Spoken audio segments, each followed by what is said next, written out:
I thought it would be a nice idea to like change the scenery from Paris. I used to be in Paris, and I thought that artistically I got like more needs. I wanted to be more challenged and more stimulated, and I thought New York would be a good scene. I've never heard somebody leaving Paris because they wanted a change of scenery. I mean, in terms of scenery, like it seems like Paris is the place to be. No, I think artistically New York is much more crazy and complex and stimulating. I didn't think I was getting. I really started going into a more experimentation sound-wise and artistically, and I didn't feel that Paris was giving me where I wanted to go. And indeed, I mean, like coming to New York gave me much freedom and much more trust in my abilities in like, designing sounds. Why do you think that is? Is it just the people that are out here to collaborate with? Yeah, I mean, yeah, there's definitely like there's a little bit of everything here.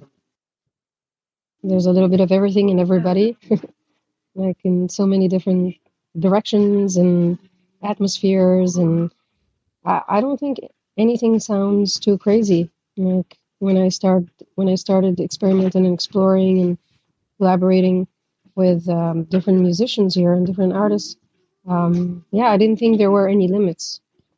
But I also like collaborate with people from a little bit everywhere. It depends on the album.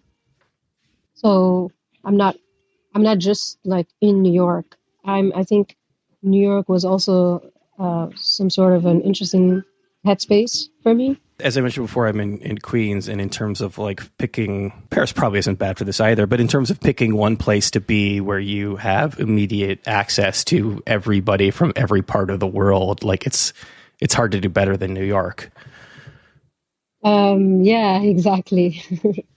And yeah, I feel also like whoever comes here, whatever mindset they were on, I think there's something specific to just being in New York and, it's like being close to the ocean. I don't know, like it gives this very, very special combo.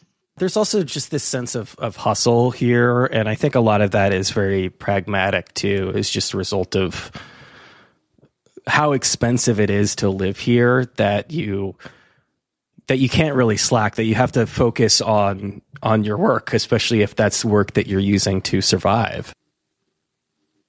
Yeah. Yeah, definitely. Like, you're not, I feel like, yeah, in some way, like Paris kind of spoils, France kind of spoils people and makes them like comfortable, and probably the other way, the other opposite here makes people like, yeah, just search more in themselves and never ever like really sit comfortably. Like you're always searching for more. You're always exploring, and you're always challenged and challenging yourself. I'm from California originally, which is, in a lot of ways much more laid back than it is out here. But I've been here for, I guess, about 20 years at this point. And it's like anything else where, the grass is greener, where it also, if you stay here for too long and you're constantly kept in that hustle, like you start to miss the slower pace of other parts of life. Yeah, that's where I am now. I'm starting to be like, okay, maybe I want to live in Istanbul or Cairo, which are other like hustling cities. Actually, they're not much more relaxed, but yeah, I'm starting to like want to explore a different direction. But those are also much closer to home for you. Yeah, I do have this connection with Turkey, with the Arab world, with my country, with Europe, that, yeah, somehow makes me like always try to be on both sides. Do you think that to a certain extent that moving out there, that your music would be more focused on, or that you'd be writing more Arabic lyrics? Mm, I don't know. It's hard to predict, honestly, because um, I think that I'm always writing uh, or creating with the combination of whatever elements are around me and how I feel. I'm realizing it more and more, but like the way, because I just got back, I was touring, and my mindset is completely different since I landed. I feel like wherever your feet are touching, you get this like mix of inspiration, and it's hard to predict exactly which artistic and creative space you're going to be in. But it will definitely, yeah, it will definitely be different. Yeah, I'm curious how specifically the language that you're writing in is a reflection of artistic space for you. Um, I was a little bit like struggling with that because I wrote in Arabic for a long time. I didn't start writing in Arabic right away. I was actually initially I was just doing covers and mostly in English and Spanish because I was mixing all these inspirations from the Cranberries, Sinead O'Connor, John Lennon, Led Zeppelin, and eventually I got into writing my own songs and I started writing in Arabic.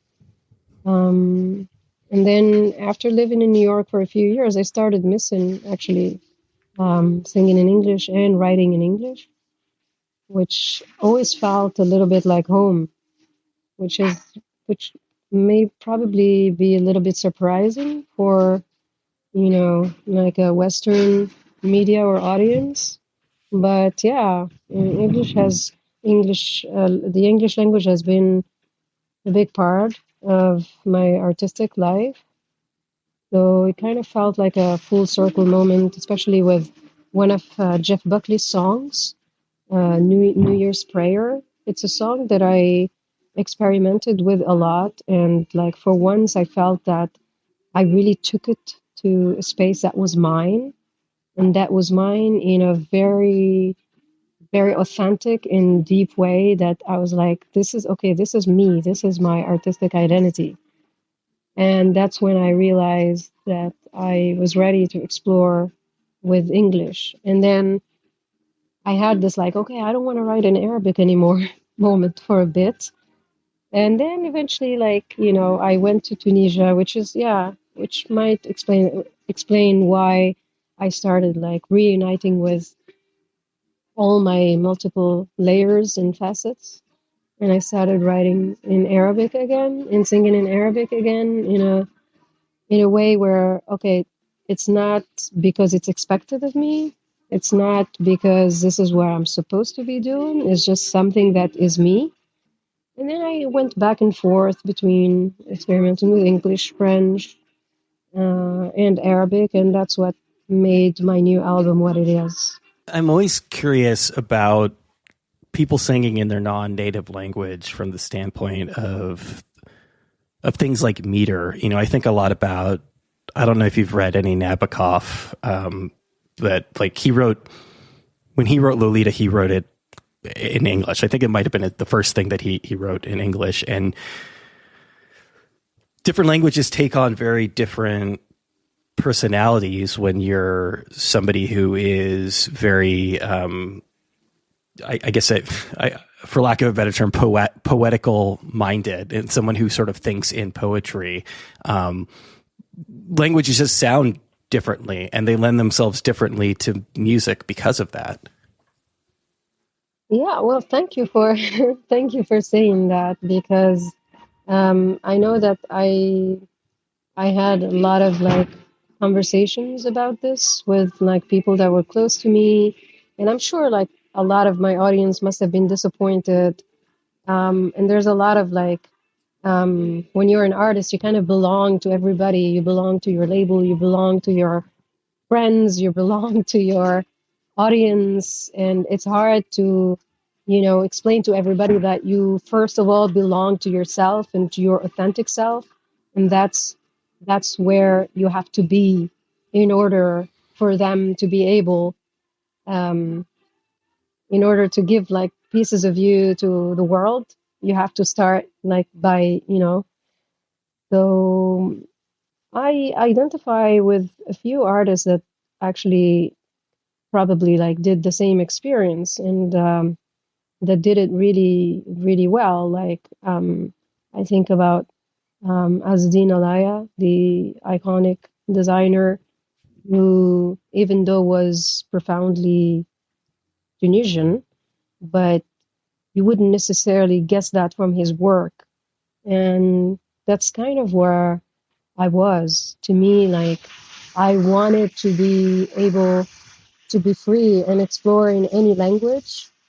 And it's true that what I discovered, I liked that I was able to grow from, like, I started with English and then I grew and I was, I matured artistically in a way where I found my own way to do my Arabic language experience, because I wasn't trained in it. I wasn't trained to sing Arabic, or like I had no idea about like any technical aspect of that. I just took the Arabic language and just did my own sauce.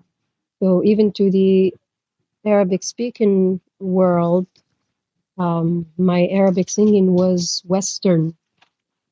So, but when I decided to record my album in English in 2019, that came out in 2019, I found that my way of singing in English was more relaxed and more explorative in a way that I needed, because the whole time I was singing in Arabic and writing in Arabic, somehow I didn't necessarily write in a way that was that fit my voice necessarily.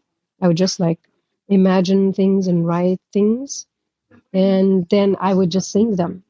And I didn't, when I started like writing in English, I felt like, wow, there's this whole dimension in my voice where I don't need necessarily to go all these highs. I could like sing in this like medium tones and really appreciate it. So I really loved uh, having that experience. It's not like there is a shortage of the Arabic speakers of the world. It's one of the top 10 most spoken languages. But that said, I kind of understand why people get this sort of sense of ownership, especially somebody singing it in their native language in a way that has like broken through to even English dominated cultures. That I can kind of appreciate that, I guess, from a fan standpoint of why they feel this why they feel this sense of ownership and why it may be difficult for them when somebody makes a change like that. Um, yeah, I mean, like that's the story of my life. I'm always I'm always leaving somebody behind in my process. Yeah, I think, yeah, because I don't know, I change everything almost from one album to another. It's not exactly true. Like I don't change everything. I feel like there's still like a big part of me, and probably that's what makes me me. But I don't know. We'll see. Would you say that you're driven by change to a certain extent? I think so. I think I'm I have a tendency to get bored quite often, like even in my own life, and especially music wise, I feel that I constantly need stimulation, and somehow I feel that's what I owe to people, to stimulate them. and I might be wrong, but to me, like if I bring the same artistic proposition over and over, I I I don't think I'm being fair, or I'm like doing what I'm supposed to do. So yeah, I don't know, like I might be like completely wrong, but I've always been motivated by just like okay, let's like look for a different concept. Let's embark on a new sonic experience. In terms of that pace of life and that impact that it had on the art that you make, how would you compare Tunisia to the other places you've lived? Tunisia is I mean, that's where I developed my first passion for everything. I think it was a good and a bad place to be. A good because I think the colors and the sounds and the weather um, just made it like really the special place that made me who I am. But at the same time, it gave me a lot of frustration and a lot of I lacked so many things. I lacked freedom. I lacked support. I lacked creative space. I lacked structure that really made me frustrated and probably made me lose a lot of the time that I wish I still had today. And probably that gave me a lot of like, stubbornness and strength to like um, face things and face, every challenge that I've been faced with since I started this whole journey. When you say you lacked freedom, what did that look like? Um, yeah, I mean, like, well, as a woman, certainly, like, it starts with the family.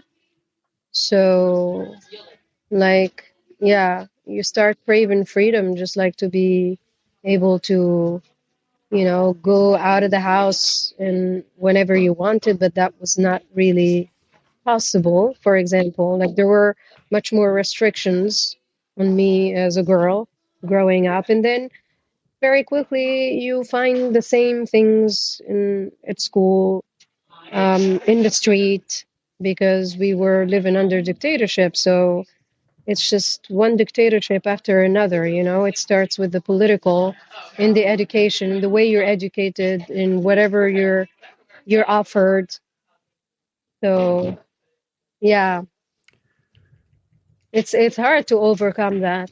Like even later on, like it stays with you. With political discourse here, people tend to compare things to to dictatorships, to fascism, like really quickly. They're quick to do that. And I wonder, like, having grown up in a setting like that, whether you feel that people in the U.S. Where there are certain freedoms are maybe a little too eager to compare it to that, or whether because of the relative level of freedoms perhaps that we experience here, that they can tend to miss some of the signs of maybe society moving in that direction. Yeah, they probably do because like yeah, they probably do because growing up in Tunisia, I you know can't necessarily dress however you please. If you are a little bit too weird, then like just like there's so many layers that it's very hard to be able to be who you are, you know. And I wasn't like particularly eccentric, but I've always felt really different, and that wasn't like something that was easy to carry over there. And even just like being talented is not something that's necessarily welcome. Having like a good talent, having like aspirations, having ambitions, it can come down to that, which is really ridiculous, but it's very true. So yeah, people here must take it for granted to just like, grow up and be able to like have aspirations and have dreams and, like growing up with the idea that you could basically be whoever you want, you know. That's like we're very far from that growing up in places like Tunisia. Do you feel like your parents were relatively or as supportive as they could be in that setting? Oh no, they weren't supportive at all. You had mentioned, your I think your father playing a lot of like classical music around the house. So at least there was some interest in art. Yeah, well, it's it's funny because I don't think I would have been the person I am haven't I been in contact with such good music from an early age. Although, I mean, like, I don't make music that's very mainstream, so I don't know. Like, probably nowadays to be a successful musician, you have to grow up listening to Taylor Swift, and that way you could have an idea how to make like, you know, three chord songs that that have hooks and whatever. But you were listening to like some, you mentioned like the Cranberries, for example, who they were obviously very popular when we were growing up. I don't think they would be nowadays. Their music is too sad. But so that came later. That came, and still, like, their music is very like, you'd have songs that have many different parts, you know that. But anyways, like, yeah, it's complex. Well, what I grew up with was Beethoven and Mozart. So this is the stuff that really probably like constructed me, and Art Tatum, and Mahalia Jackson. And so yeah, this is the stuff that I really grew up with as a child. Um, and that's later on I went and searched for, like, in high school I started listening to pop rock and metal, and yeah, and then I found another home for me. But I'm very grateful to the fact that my dad was really a passionate of, he had a good taste.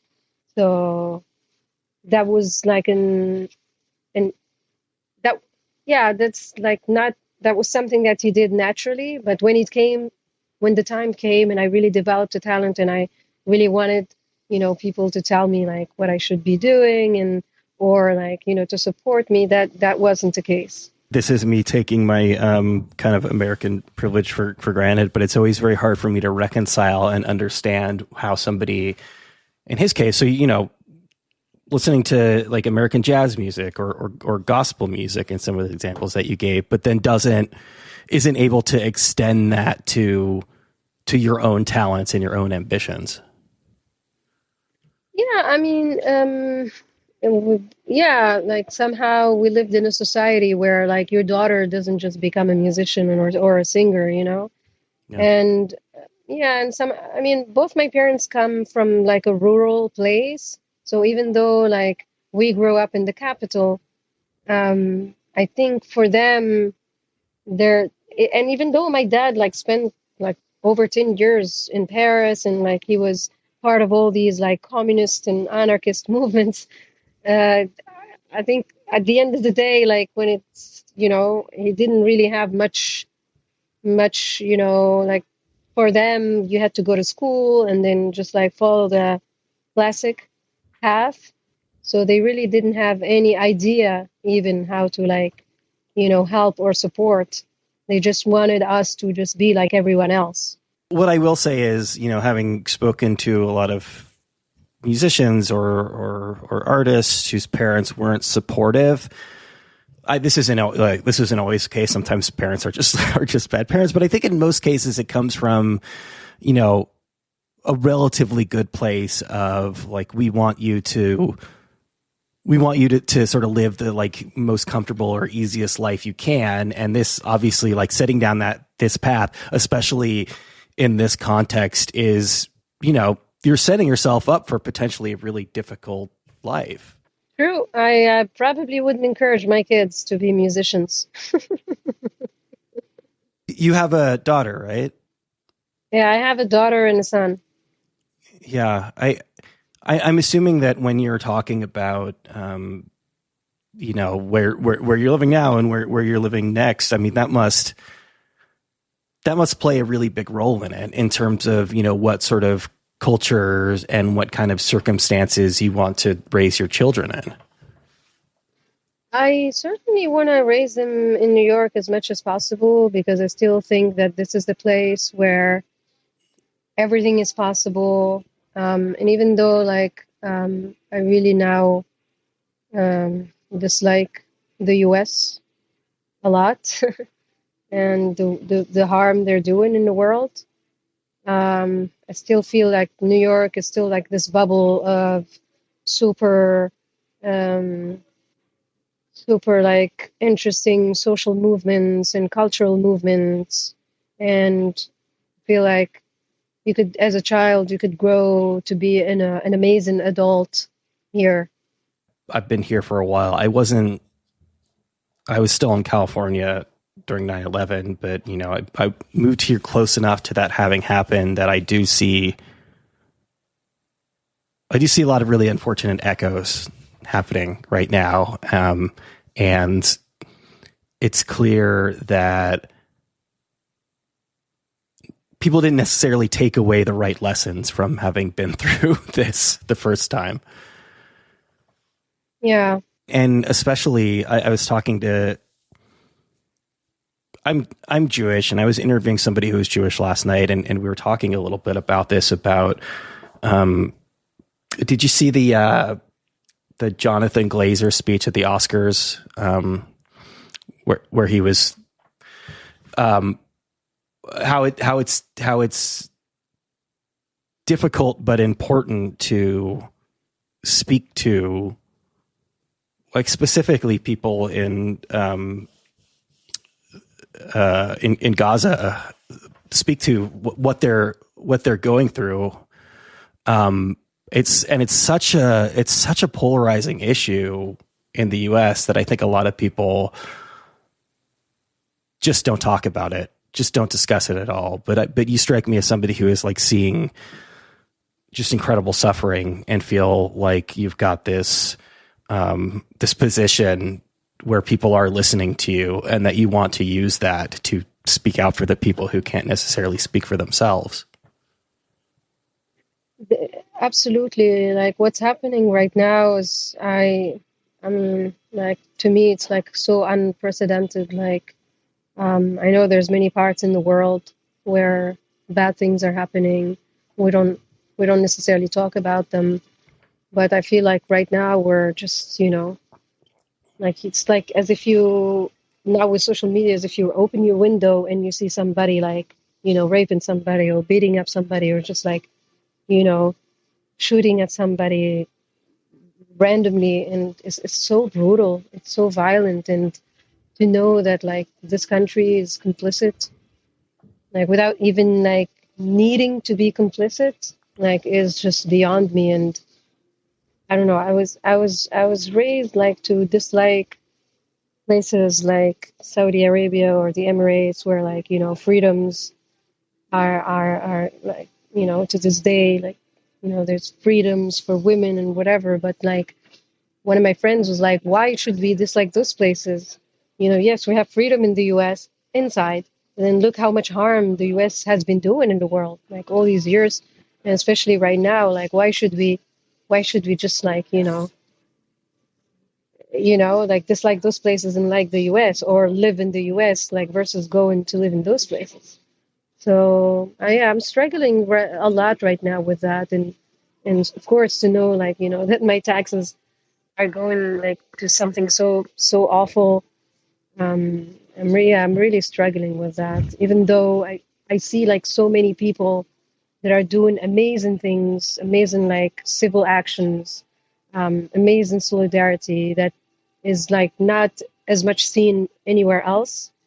So it's like, ugh, this whole contrast, like I love being here because I love the protests. I love how people are gathering together, like, you know, and the Jewish community, especially like in New York and the US. Like it's really beautiful, like, to see people, okay, like I'm speaking up, and it's unlike anything else in Europe or in other places in the world. So this is like two contrasts, you know.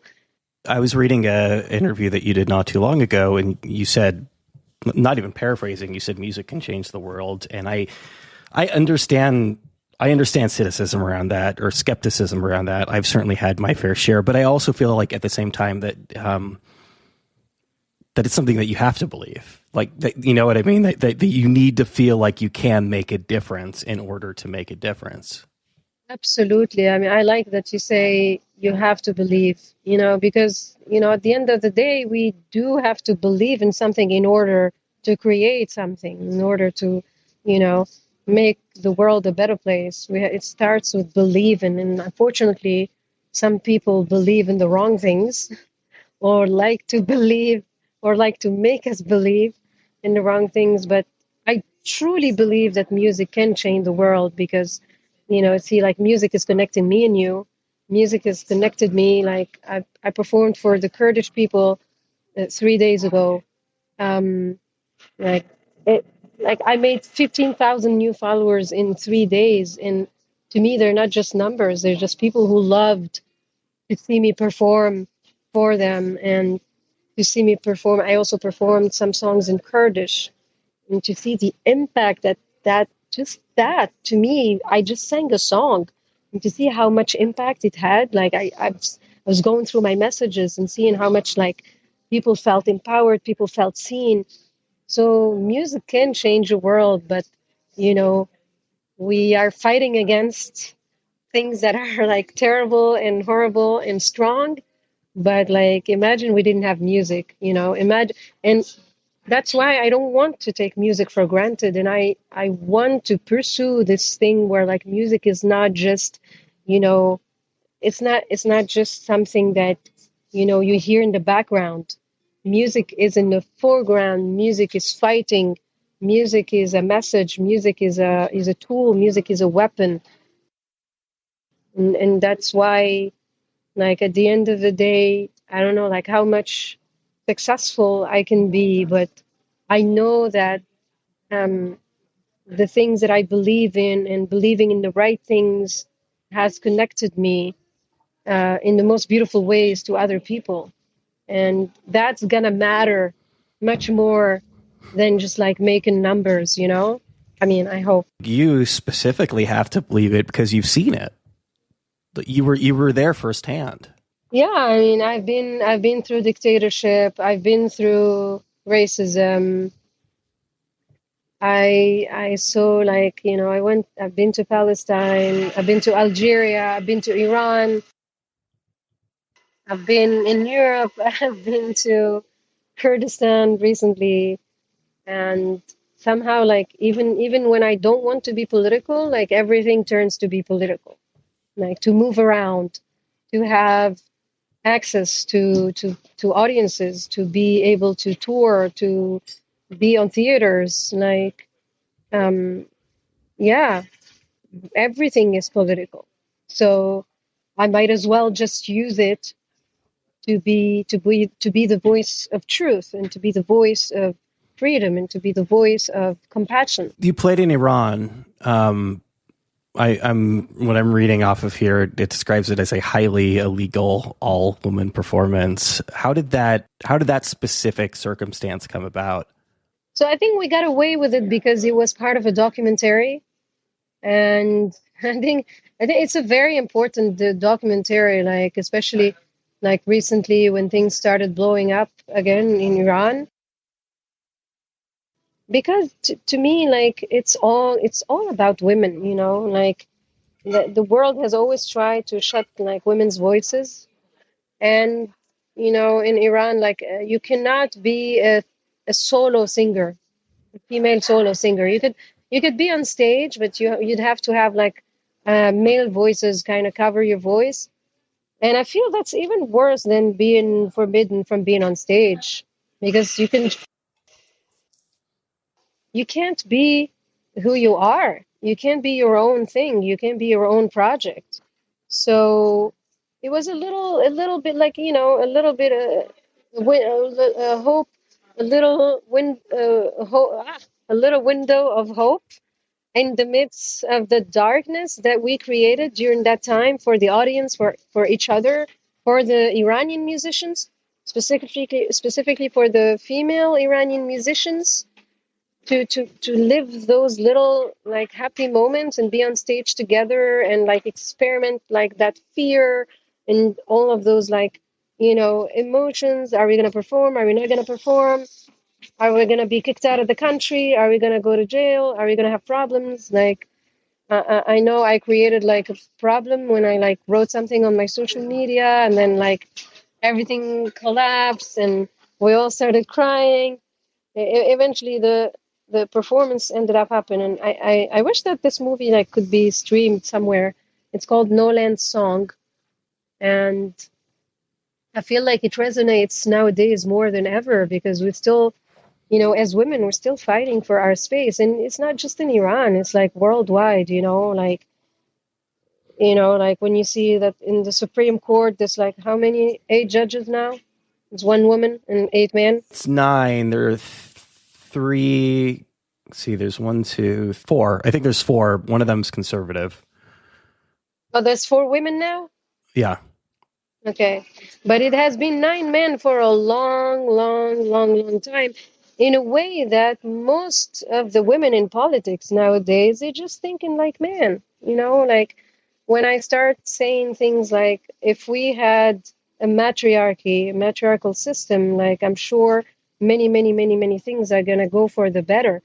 And people would be like, yeah, but we had Margaret Thatcher, that didn't go for the better. It's just like Margaret Thatcher is just another guy. The one example. Yeah. The one example. I mean, like she might as well have been Reagan, right? Exactly. So like we're not out of the woods yet, and I'm sorry to call it the woods, but you know what I'm saying. Forgive the kind of ignorant question, but I'm curious, like, so I didn't know that specific law as far as you can sing on stage, but a man has to be singing with you. What is the justification for that specific rule? Is there a reasoning behind it? Well, yeah, because the voice of a woman is very dangerous, like okay. It can. The voice of a woman, like and there's actually in the movie, I will send you the link.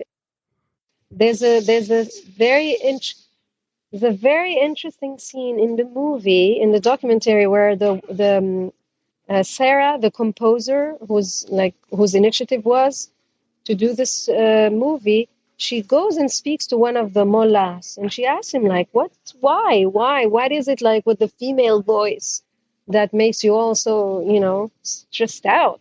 And he's like, well, and he doesn't even look at her at all. The whole time he's talking to her, he never looks at her.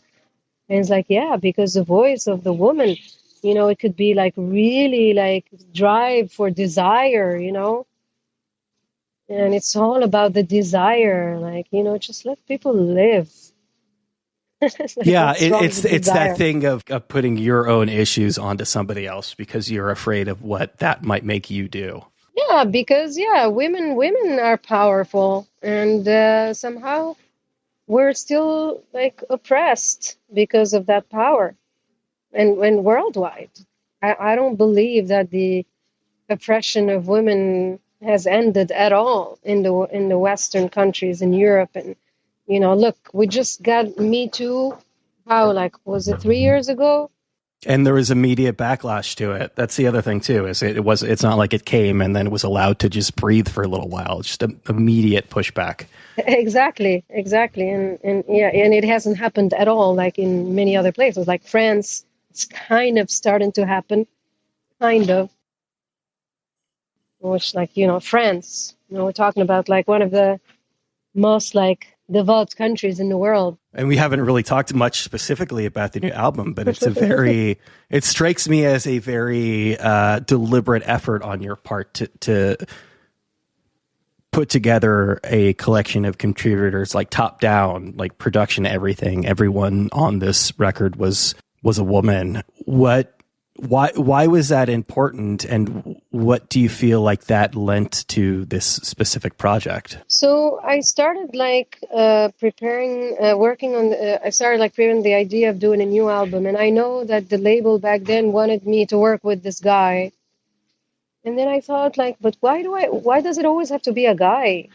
Why? Like, you know, so I'm like, you know what? I'm just going to try to work with women. And people started telling me, but you're not going to work with women just to work with women. And then I realized if I hadn't had that just idea, I would have given up because every time I started looking for collaborators, it's much easier and faster to have guys. So I was like, it can be that there's this specific area in life where guys are better than women or more intelligent. And that's where my stubborn side really got the best of me and decided like to try and go and find these women. And I think that this work is very important because as women, we have the tendency to look at each other as rivals, and it's very true. And we have the tendency of not trusting each other.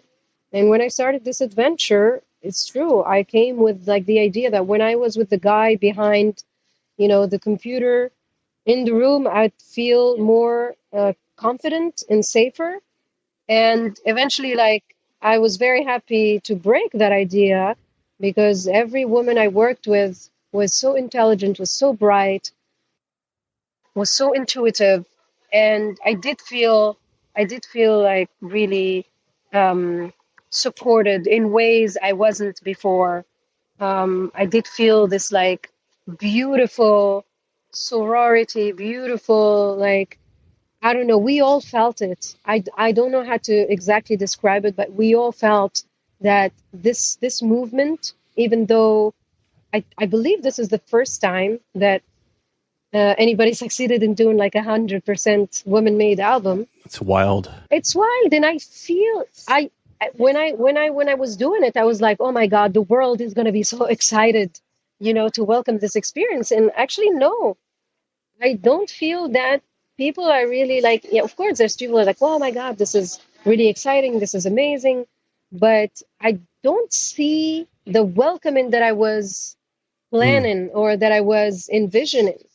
So I feel that, yeah, women's works and women's words are not that easily embraced, unfortunately, and which is why this work becomes even more important to me. I hope that, you know, like a few months from now, a few years from now, like other women can like look at this and like, wow, we're actually stronger together, and we need to be stronger right now because as we are seeing the world, I think the world needs women right now more than ever.